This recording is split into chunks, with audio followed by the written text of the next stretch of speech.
mais ils savent pas que nous, on va rentrer dans ce tribunal avec la détermination de faire le procès du génocide en Palestine. J'ai un procès avec un autre camarade de Révolution Permanente mercredi prochain, le 18 juin, où on appelle un rassemblement immense devant le tribunal, parce qu'on dit ils ne sont pas prêts à ce qui va se passer ce mercredi 18 juin.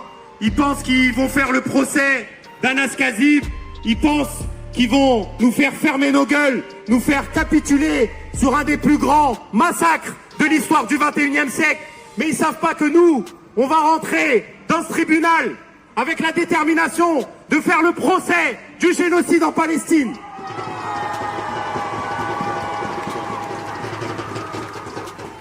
Et c'est ce message-là qu'on a envie d'envoyer lors de ce procès, que nous n'acceptons pas et nous n'accepterons jamais, les amis, la criminalisation des soutiens au peuple palestinien, la criminalisation de celles et ceux qui dénoncent un génocide, un massacre, de celles et ceux qui dénoncent un peuple qu'on affame. Parce que c'est ça, la situation concrète. Moi, je n'ai que faire de prison avec sursis ou de prison ferme, d'amende, de fichier ou de je ne sais quoi.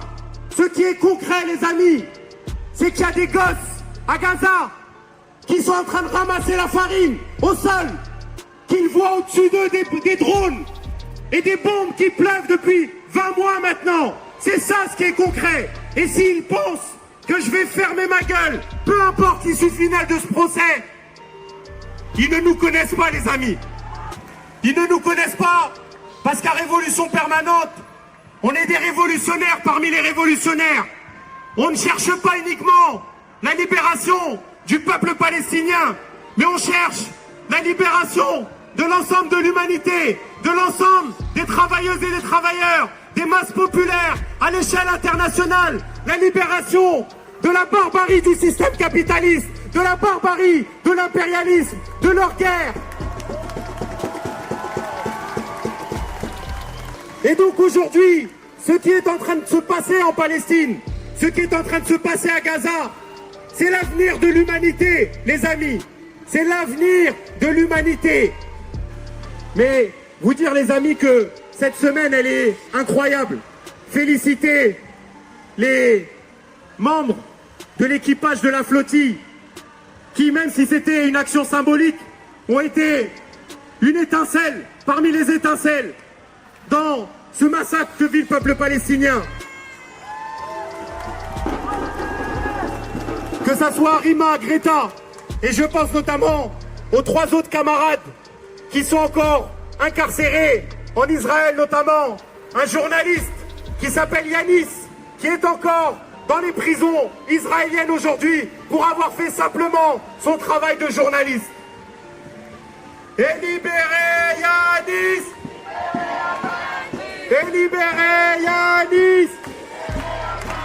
Et libérez Yanis! Et libérez Yanis! Plein de force à Yanis et à ses camarades du Média Blast que vous connaissez, qui est aujourd'hui incarcéré pour avoir été le journaliste qui essaie de suivre la flottille jusqu'au bout. Et ça a été une étincelle, les amis. Tout à l'heure, Irène parlait des dockers à Marseille et des dockers à Gênes, qui ont montré c'est quoi la force des travailleurs. Qu'en réalité, les amis,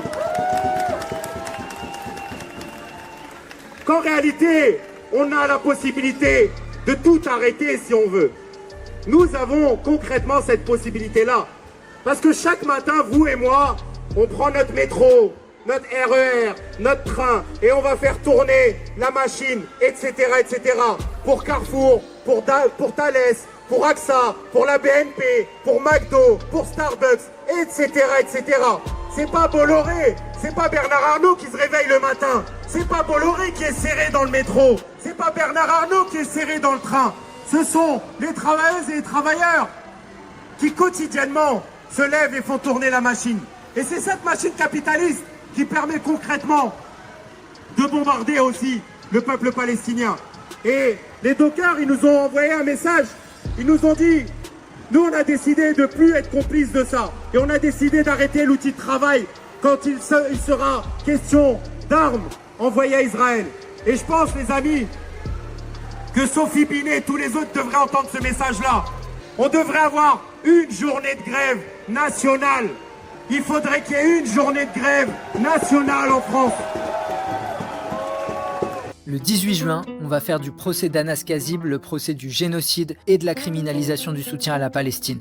Face à leurs intimidations, il faut faire front. Alors rendez-vous le 18 juin à midi au tribunal de Paris, métro Porte de Clichy.